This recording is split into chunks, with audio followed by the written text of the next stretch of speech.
റോയിയെ പോലുള്ള നിരവധി പേരുടെ മരണം പെട്ടെന്നൊരു വാർത്തയായി കടന്നുപോയെങ്കിലും അതിന് പിന്നിലുള്ള ചേതോവികാരം എന്ത്?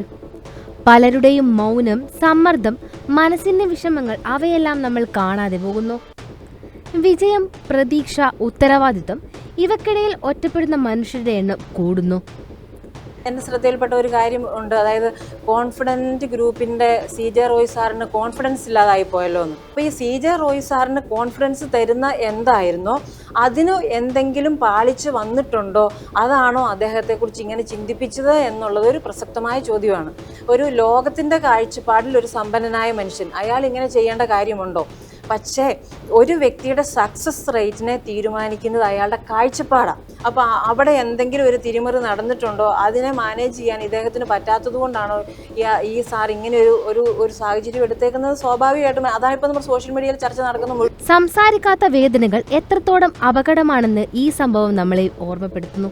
നമ്മൾ എന്തോ ആണ് എന്നുള്ള ഒരു സംഭവം വരുമ്പോൾ, ഇതുപോലെയുള്ള ഒരു റെയ്ഡ് നടക്കുമ്പോൾ ഞാൻ അപമാനിക്കപ്പെടുമോ, ഞാൻ എൻ്റെ സ്റ്റാറ്റസിൽ നിന്നൊരു സ്റ്റെപ്പ് ഞാൻ താഴോട്ട് ഇറങ്ങേണ്ടി വരുമോ എന്നുള്ള ഒരു ചിന്ത അവർക്ക് ഒരിക്കലും സഹിക്കാൻ പറ്റില്ല. സമർത്ഥനായ ഒരു മാർക്കറ്റിംഗ് സ്ട്രാറ്റജിസ്റ്റിലായിരുന്നു ഇദ്ദേഹത്തിന്, അതറിയാം.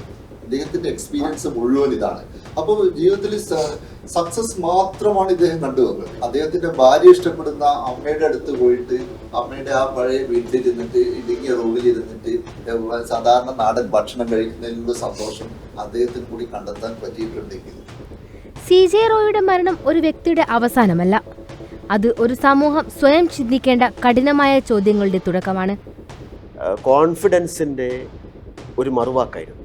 എന്തുകൊണ്ട് ഇദ്ദേഹം ഇത് ചെയ്തു എന്നത് വ്യക്തമായിട്ട് ഇപ്പോഴും അറിയും. അദ്ദേഹത്തിൻ്റെ ഡയറി കുറിപ്പുകൾ വായിക്കുമ്പോഴും നേരത്തെ തന്നെ ഇത്തരം ഒരു ചിന്ത അദ്ദേഹത്തിൻ്റെ മനസ്സിലുണ്ടായിരുന്നു എന്ന സംശയം വരും. നമ്മുടെ ഒരു വലിയ പാരമ്പര്യം എന്ന് പറയുന്നത് ജൈന പാരമ്പര്യമാണ്.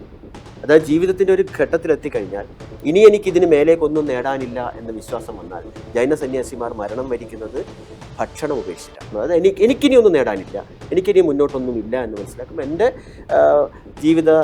ഞാൻ എന്നെ കൊണ്ട് ഉദ്ദേശിച്ചത് കഴിഞ്ഞിരിക്കും, ഇനി എനിക്ക് മടങ്ങിപ്പോകണം. കാണുക കണ്ണൂർ വിഷൻ നേർരേഖ, ഫെബ്രുവരി 7 ശനിയാഴ്ച രാത്രി 7 മണിക്ക്.